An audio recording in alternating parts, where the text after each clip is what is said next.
Right. Hey, folks, it is Faz here from Faz Lifts. Today, I'm going to be talking about deload brain fog, sabotaging your gains. All right. So firstly, thanks for joining me on my channel. If you guys have any questions of your own, please put them down in the comments and I will make videos from the best questions that I get. Also, if you'd like to work with me, there is a link to a Google Drive spreadsheet in the description of the video, which you can click on, and you can contact me to inquire about working with me for physique improvements, strength, competition, whatever you like. Okay. All right, so let's crack on with the video. Now, this is a really interesting topic, and it's not something that I've actually ever heard anyone talk about before. So I'd love to know what your opinion is of what I'm about to say and if it resonates with you. So what we're going to talk about is deload brain fog. Now, firstly, summary of the issue. Over the years that I've trained and coached people, I've seen more uncertainty and mania when approaching deloads in the formerly sort of stable athletes than I have at any other point during the training cycle. At the point where an athlete is due a deload, there tends to be a lot of weird stuff that goes on in their brain, which they're not even aware of. And the only reason I'm aware of it is because I did it for a long time. And it's a very subtle thing, and it makes you question things. Essentially, it comes from overreaching and the need for a break. The body just simply doesn't like change, and it doesn't like the effort required to initiate that change.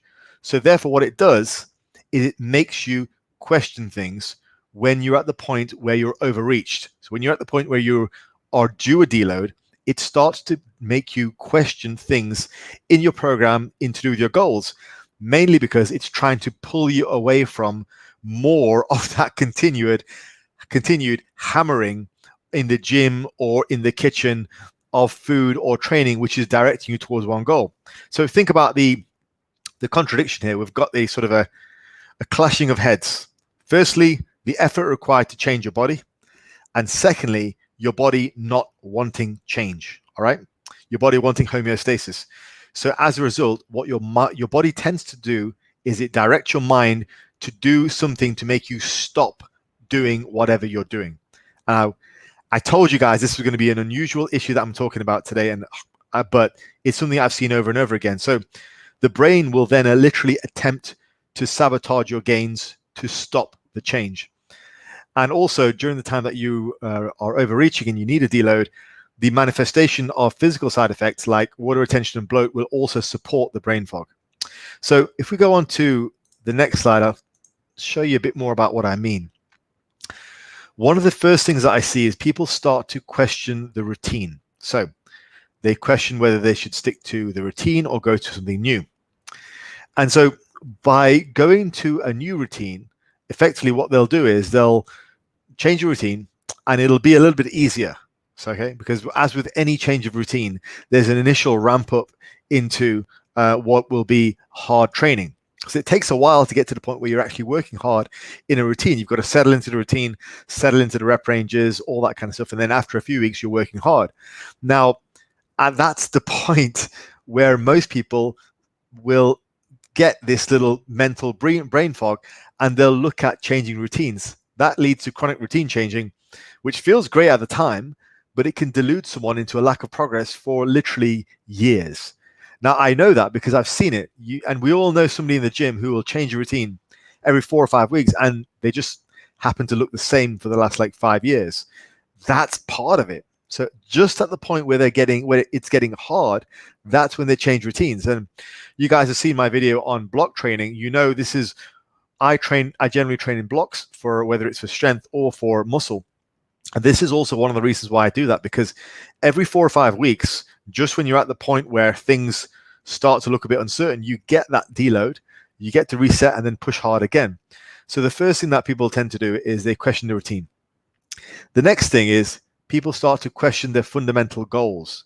So that's at this point in a training cycle, 4 or 5 weeks in, they're training hard, they've hit a few PRs, and then they start to think, should I continue bulking? I feel fat. And they'll literally look at themselves in the mirror and they'll look exactly the same or better than 4 or 5 weeks before. And they'll say, I feel fat. What's going on? They might even be lighter on the scale, but they're like, I feel fat. And you can tell them till you're blue in the face, you look better, but they will just, what they perceive in the mirror is, I look fat. And why? Because the brain is trying to stop them from the level of effort they've been putting forward for the last 4 or 5 weeks, because the body doesn't like change. It doesn't like change. And so as a result, the brain will do whatever it can to stop you from doing all this hard work, which is resulting in the positive body change that we want. The next thing is people start to question whether they should continue the cut. Like, it's getting tough. I'm getting too skinny, blah, blah, blah, all this kind of stuff. Notice that none of this stuff is objective. It's all very subjective, like how you feel in front of the mirror. Even though you might tell somebody, look, actually, the stats, the body weight, the strength in the gym, the measurements are all positive and conducive towards your goals, but like, oh yeah, but I just kind of like feel too skinny, or I feel fat. It's all subjective. Like, this is what your brain does, and it's difficult to explain to these people. And so that's kind of the next point is they'll start questioning their coach. And this is where, as a coach, you've got to be very disciplined. And you've got to, firstly, be knowledgeable enough to recognize what your clients are going through. You have to be very disciplined because, on the one hand, you've got to listen to your clients, right? So if your client starts to say, well, look, I really want to change routine. I feel too fat now from all the bulking. I want to pull back. But you know full well they're making great progress and their scale weight is going up great and they're looking just as lean. They're just bigger. So you know everything's going well. Or let's say they're on a cut. Strength is retaining great and they're cutting body weight fantastically. So no muscle loss. Fat loss is going great. And you have to be very disciplined to understand that, one, you've got to listen to your client, but two, they're paying you for a result. All right. They're paying you for muscle gain or fat loss or strength gain or whatever. And while they're in this mental brain fog, they might be messaging you literally every day going, oh God, I feel fat. You've got to be disciplined enough to have the experience to know that, okay, they're going through this. You've got to listen to them, but you've also got to explain to them what's going on. You've got to put their fears at rest. Now, the way to do that is to present them with objective data and to support them mentally, but at the same time, not let them skip out on the hard work they should be doing just because they're going through this temporary mental brain fog. So, solution. Firstly, this is really a fairly simple solution because this mentality is relatively temporary. Firstly, the solution is to take an appropriate and full deload. I will explain deloads in subsequent videos. I'll do a video on that at some point, and how I deload and what I recommend. And then to make any decisions once the fatigue has been cleared. The beginning of your deload is not the time to make decisions on these types of things, or when you need a deload, it's not the right time because you are literally slap bang at the beginning of this brain fog. You're not thinking clearly. You're changing goals. You're thinking about changing routines. You're thinking about changing goals. You're questioning your coach. This is not the time to make any actual concrete decisions. Once the deload is over, that is when you do. One other thing I should have said, actually, when it comes to identifying this is probably also a time when you may be experiencing some personal life stress as well. Simply because, in general, that personal life stress would have been easier to handle had your brain fog not been there. But it's felt tougher because you've got this brain fog induced by weight training. So make any decisions with your coach once the fatigue has cleared. Now, that might be at the end of your deload. It might be a week after your deload has ended. It might be 1 week into your new block of training. Either way, make those decisions once an appropriate time has cleared, not straight away. All right, folks. So I did say that this would be a very nuanced topic, and it's not something I've heard people discuss at all, but hopefully it kind of resonates with you. But just in summary, firstly, this brain fog is a very insidious thing because when it's happening to you as an individual, you don't know it's happening, all right? You just think you are perfectly reasonable and all your thought processes are perfectly fine. And it's perfectly logical and perfectly sequential. And you see what you're seeing. So it's very difficult for somebody else to explain this to you that, hey, this is what's happening. You have to just lay out the evidence. So as a as a responsible coach, you have to lay out the objective evidence and look at objective markers always, rather than just subjective markers, while at the same point listening to your client.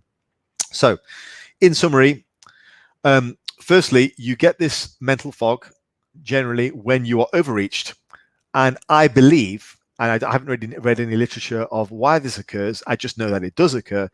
I believe it occurs due to the body pushing it into a place where it's not comfortable in doing so.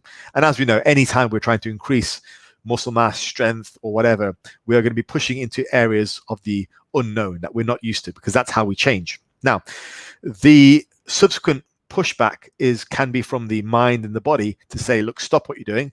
And the way it can get you to stop what you're doing is by giving you subtle signs that, okay, something's not quite right. This will vary from person to person. Like, some people will have just a slight feeling. So other people will have a full-blown, like, I got to change everything. I feel too fat.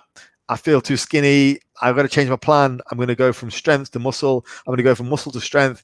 And you see this all the time with people going from like routine to routine, going from goal to goal, and literally never getting anywhere. So that's the danger. Now, in terms of the solution, the way to do this is remember your long-term goals.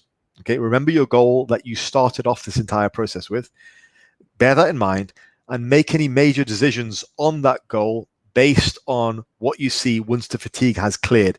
Don't just change routines willy-nilly. Don't change routines on a whim. Don't change your goals on a whim either.